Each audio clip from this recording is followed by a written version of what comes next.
What people are expecting after the budget, market का जो trend है वो नेगेटिव से पॉजिटिव टर्न अराउंड हो जाएगा। बट यहां पे हम क्या देख रहे हैं, मार्केट जो है वो 1% से ज्यादा आज गैप डाउन ओपन हुआ था, एंड आज भी मार्केट जो है वो नेगेटिव में क्लोज हुआ। अब ऐसे में ट्रेडर्स कंफ्यूजन में है कि आगे मार्केट्स कैसा रह सकता है या कल मार्केट्स का बिहेवियर किस तरीके से हो सकता है। तो आज के इस डिटेल एनालिसिस वीडियो में हम बात करने वाले हैं कि आज मार्केट कैसा रहा, मेरा प्रॉफिट एंड लॉस स्टेटमेंट कैसा रहा, एंड कल के दिन मार्केट जो है कैसा हो सकता है। सो हेलो एवरीवन, मेरा नाम है दर्शन राठौर, मैं हूं मार्केट्स में पिछले 9 सालों से। Let's start a market analysis video. अब सबसे पहले हम निफ्टी की बात करेंगे, बैंक निफ्टी की बात करेंगे, बट उससे पहले थोड़े बजट से ग्लिम्स देख लेते हैं। देखो, बजट में 12 लाख रुपए के टैक्स की बात की गई कि दोज ऑफ यू जिसकी इनकम 12 लाख रुपए की है उसको जीरो टैक्स पे करना है। बट आप एक चीज देखो, एफआईएस की या फॉरेन इंस्टीट्यूशनल इन्वेस्टर्स की कोई बात नहीं की गई या उसको कोई बेनिफिट नहीं हुआ। तो उसने कोई बेनिफिट अगर उसका हुआ नहीं तो उसने कुछ दिखाया भी नहीं उतना, राइट। उसके बाद आप देखो कि मिडिल क्लास जो है, मतलब जो कि बिलो पॉवर्टी आते हैं, जिसकी इनकम 3 लाख से भी कम है, उसको भी कुछ इतना ज्यादा फायदा नहीं हुआ क्योंकि ये 12 लाख रुपए वालों के लिए ही हुआ।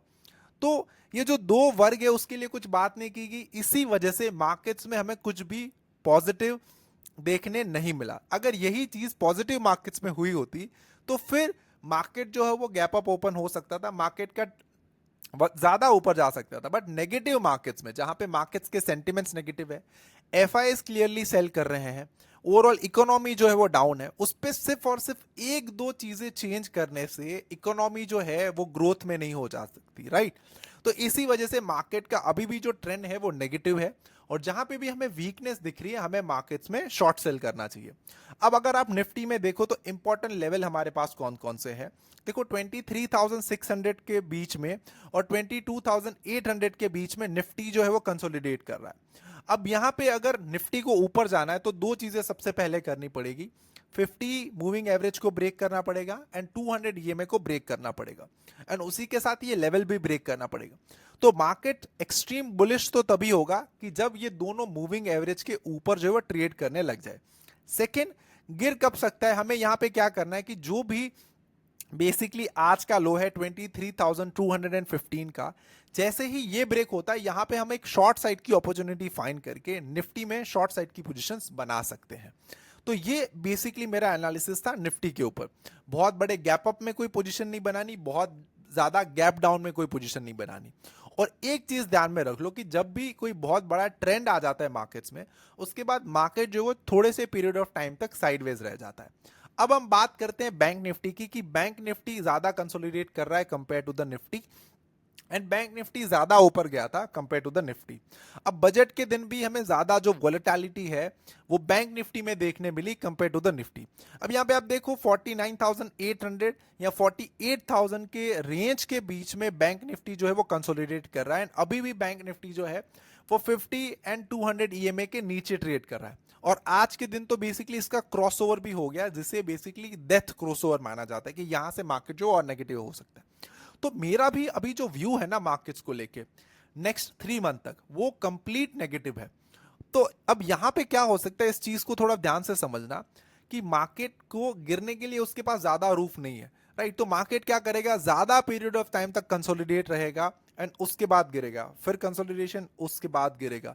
ये अप साइड जैसा नहीं है कि एक साथ मार्केट जो बढ़े जाएगा, बिकॉज ऊपर तो मार्केट्स कितना भी जा सकता है, बट नीचे जाने के लिए मार्केट्स के पास लिमिटेशन है, लिमिटेड नंबर्स है। कोई मार्केट 50,000 से सीधा 20,000 नहीं जा सकता। जिस तरीके से इकोनॉमी है उसी तरीके से मार्केट जो है धीरे धीरे स्लो डाउन कर सकता है। मुझे ऐसा लगता है कि शायद नेक्स्ट 3 मंथ में हमें मार्केट्स में 44,000 के लेवल्स भी देखने मिल सकते हैं। अब ये मेरा निफ्टी बैंक निफ्टी के ऊपर व्यू था। अब अगर आज के पर्टिकुलर दिन की बात करें तो एक भी ऐसा दिन जनवरी मंथ में नहीं छोड़ा, दिसंबर मंथ में भी नहीं छोड़ा, और नवंबर मंथ में भी एफआईज ने नहीं छोड़ा कि जहां पे एफआईज ने सेलिंग करनी बंद कर दी हो। आज के दिन भी एफआईज ने 4,000 करोड़ समथिंग की सेलिंग करी है, 2,700 करोड़ की डीआईज ने बाइंग करी है। ये डेली का है, बजट के दिन भी एफआईज ने बेचा था, डीआईज ने बाई किया था। अब ऐसे में बड़ा पैसा कैसे भी करके इंडियन मार्केट्स से निकल के किसी और मार्केट्स में लग रहा है, दैट्स फॉर श्योर है। और बिकॉज एफआईज का कोई अब इतना ज्यादा बेनिफिट नहीं रहा, इतना ज्यादा उसके रिटर्न्स नहीं बन रहे, तो वो इतना ज्यादा इंटरेस्टेड भी नहीं है, तो इसीलिए पैसा जो है वो ट्रांसफर हो रहा है इन एनी सिचुएशन। अब अगर यहाँ पे आज मेरा प्रॉफिट एंड लॉस भी देखो तो 4,86,000 समथिंग का प्रॉफिट है। इस पे मैं ओपन पोजीशन दिखा दूं कि मुझे प्रॉफिट कहाँ पे हुआ है। बेसिकली मैंने बजट के दिन सैटरडे को शॉर्ट साइड की पोजीशन बनाई थी Nifty as well as bank Nifty में, तो उस पे मुझे थोड़ा बहुत प्रॉफिट हुआ है। यहाँ पे आप देख सकते हो निफ्टी की पोजीशन जो है वो फ्यूचर्स की फेब्रुवरी उस पे पोजीशन है, बैंक निफ्टी की जो पोजीशन है उस पे प्रॉफिट है। रेस्ट सारे ऑप्शंस की स्ट्रैटेजीज जो है वो रनिंग है। कुछ कुछ ऑप्शंस हम ओवरनाइट में भी लेके गए हैं जहां पे हमने out of the money options को, मतलब हमने स्ट्रैंगल बनाया है, स्ट्रैंगल को हेज किया है, राइट, उसको भी हम ओवरनाइट लेके गए। तो ओपन पोजीशन में अराउंड अराउंड 5,35,000 का प्रॉफिट है। एंड ओवरऑल आज के दिन का अगर आप प्रॉफिट देखो तो आज के दिन का बेसिकली प्रॉफिट अराउंड होगा 4,86,000 के समथिंग। जो ब्रोकर हम यूज कर रहे हैं that is Motilal Oswal XTS, यहाँ पे आप देख सकते हो। अब यहाँ पे अगर ओपन इंटरेस्ट की बात करें तो यहाँ पे देखो क्लियरली कॉल जो है वो ज्यादातर शॉर्ट है कंपेयर टू द पुट्स। अब यहाँ पे आपको एक दिन देखना है, जब भी लेट्स से 315 को ज्यादा कॉल हो जाते हैं और पुट्स बहुत कम हो जाते हैं, आप देखो most of the time market जो है वो नेगेटिव रिएक्शन देखा है ऐसे सिचुएशन पे, या नेक्स्ट डे जो है वो गैप डाउन ओपन करेगा। अब इसी के साथ अगर आप पुट कॉल रेशियो भी यहां पे देखो तो पुट कॉल रेशियो क्या इंडिकेशन दे रहा है, अभी भी पॉइंट मतलब 1 से नीचे ही है, 0.7 के आसपास है। इट मींस अभी भी नेगेटिव सेंटिमेंट्स है मार्केट्स के। एडवांस एंड डिक्लाइन रेशियो देख लो, कंप्लीट नेगेटिव। कुछ स्टॉक्स को छोड़ के जिसके रिजल्ट्स अर्निंग्स अच्छे आए हैं या बजट में जिस पर्टिकुलर सेक्टर्स के ऊपर जो बात की गई है, राइट, उस सेक्टर के स्टॉक्स को छोड़ के बाकी सारे स्टॉक्स जो है वो नेगेटिव है। पैसे बेसिकली ये सब स्टॉक्स से निकल रहे हैं। सो आई होप आज का ये जो वीडियो है वो आपको पसंद आया होगा। अब आपको पता चल गया होगा कि कल मार्केट्स कैसा रह सकता है एंड मार्केट्स कैसा रहेगा, तो आपको क्या बिहेव करना है।